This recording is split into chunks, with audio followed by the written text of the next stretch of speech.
Hi, this is the lecture overview of chapter 6.1, Composite Functions, and this is a topic that we discussed in class as well.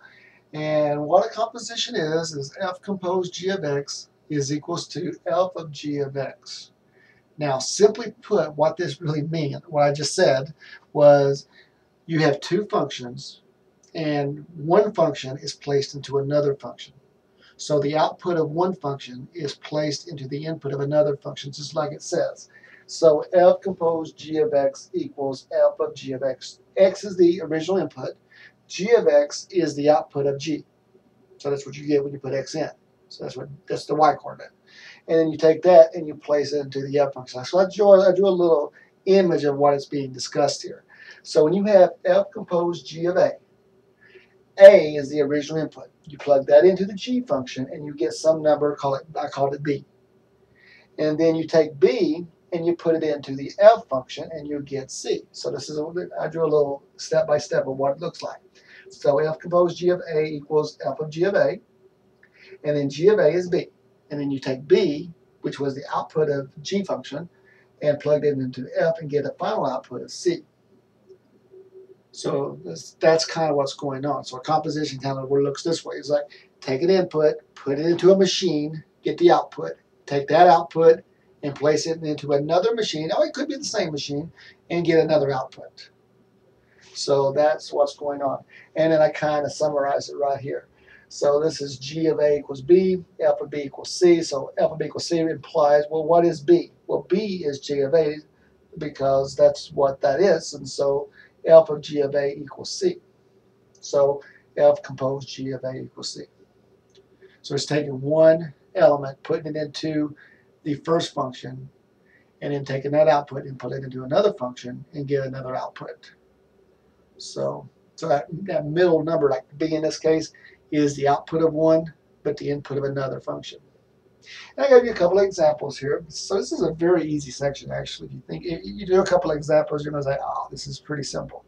So f of x equals 2x plus 3, g of x is 3x minus 1. It's two functions. And what I want to do is figure out what g composed f of x is. So if you notice, it doesn't always have to be f composed g. It could be g composed f. As a matter of fact, it could be g composed g. If you have g composed g, and what you're doing is you put the number into the g function, getting the output, and then turn back around and put that back into the machine again. So it's the same machine. This is two machines. So some things will be put into f first and then placed into g. So it looks like this, g of f of x. But what is f of x? Well, f of x is 2x plus 3. So that's going to be 2x plus 3. And then you take 2x plus 3 and you place it into the g function.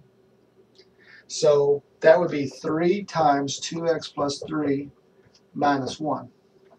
Because remember what g function is. It's 3 times input, because x is the input, minus 1. Well, what is the input? Well, whatever number is placed into that.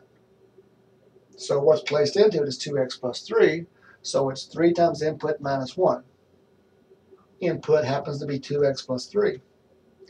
And then do the final math. So that's going to be 6x plus 9. You distribute to 3, minus 1, and finally 6x plus 8. So if you were doing this with numbers, it will kind of work the same way. So if you had like g, let me put it through here. If you had g composed f of 1, that is g of f of 1. Then you place 1 into the f machine, so it would be 2 times 1 plus 3, that's 5. So 1 is in, 5 is out. So that becomes g of 5. So 5 is the output of f when you plug 1 in. Now you take that 5 and you place it into the next machine, the g machine. So place 5 into this one, so it's going to be 3 times 5 minus 1, which is 14. And then what this is representing right here is what would happen when you plug that in. So if you put 1 into the f machine, remember you get 2 times 1 plus 3, which is 5. And then you take the 5 and you plug it into here, and you get 14. So now look what would happen, though, if you put 1 into the answer down here. 6 times 1 plus 8, and that's 14.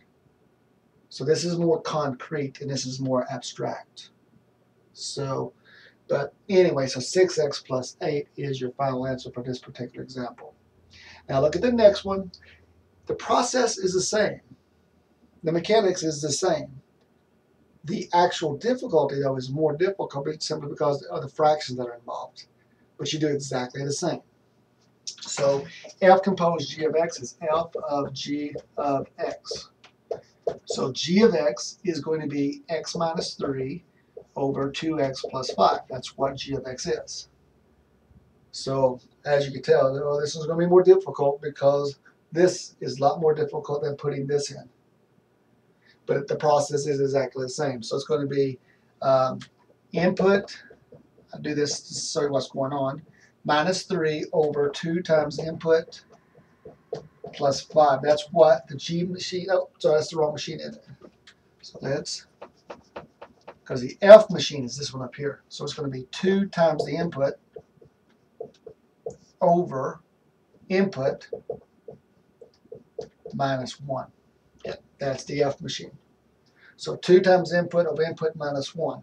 So I replace the x's up here with the input values. Well, what are the input values in this particular case? And if you said 2x minus 3 over 2x plus 5, you'd be correct. So I got to take that and put it in here. Got to take that and put it in here. And it won't look pretty. So it'd be 2 times x minus 3 over 2x plus 5 over x minus 3 over 2x plus 5 minus 1. So now you just got to figure out what is the answer? What is that answer simplified? And that simplified, well, there's a couple of ways to do it. Some students they swear by the old get it under one fraction and then invert and multiply it because that's what they were taught in high school, junior high. I have another way. Of course, you've learned me by now. That's a lot of work getting these two under the same fraction and flipping it over. It takes about 4 or 5 more steps. I'm going to show you a way to do it that requires only one step. You multiply the top and the bottom by 2x plus 5.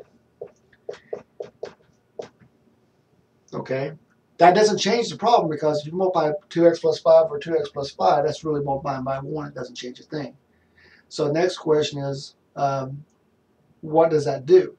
Well, it gets rid of these denominators when you multiply through. So it clears out the fractions. So I can do this in one step. So if I multiply 2x plus 5 times the first one, this cancels, leaving me with 2x minus 6 on the top when you distribute the 2. And down here, the 2x plus 5 cancels this 2x plus 5, leaves you with x minus 3 there because 2x plus 5 canceled. But you still got to get the 2x plus 5 multiplied by the negative 1. So you get negative 2x minus 5 when you distribute the negative 1. And so finally, it's 2x minus 6 on top, negative x minus 8 on the bottom. So that is the composition. So, and you're like, well, I would have done it by inverting and multiplying. And like I said, that requires at least 4 steps, and that's something I just can't stand to do. And so, but this way, a lot of people will find, oh, they like this technique because it only requires 1 or 2 steps, and it's really just multiplying by 1, and it simplifies it right off the bat. The problem that like why this is always taught that way is because you don't know to put that there at first, and that's not there in the problem initially. So it's kind of hard to remember to do that. So you're tacking on something else that was not in the original problem to help you out. So it's what we call tricks of the trade. So now let's talk about the domain of these things. The domain are what numbers are allowed to be put in. On example 1 is all real numbers because there is no fractions involved. There's nothing there's no square roots involved. So the domain is all real numbers. Now on this one, when you're looking for the domain of the composition, you got to start at the beginning and go through the work that you did and start taking out numbers that don't work. Okay? So right here, I got a fraction, so I can't have negative 5 halves. So kind of keep that in your mind. X cannot be negative 5 halves. Okay, because that would make that denominator 0. Keep going down. Okay, negative 5 halves still not allowed in this one's either. But you keep going all the way down the line. And there's a number that you can't allow in that fraction either. X cannot be, I don't think it's 8. Because if it's 8, then you have negative 8 minus 8, which is negative 16. So it's not 8. It's actually negative 8. Because the opposite of negative 8 is 8, and 8 minus 8 is 0, and you cannot divide by 0. So X cannot be negative 8 as well. So put it together. The domain is all real numbers except for those two numbers, negative 5 halves, because it would make this fraction undefined, and it would be negative 8 because it would make that last fraction undefined. A lot of people, when they're asked to find the domain of the composition, they think that, well, just look at the final answer, and what makes that undefined, in this case negative 8, they'll just leave it at that. So a lot of people will give me this answer right here. They'll just say all real numbers except for negative 8. And they're leaving off one of the other numbers that won't work as well. So, but anyway, this is 6.1 compositions.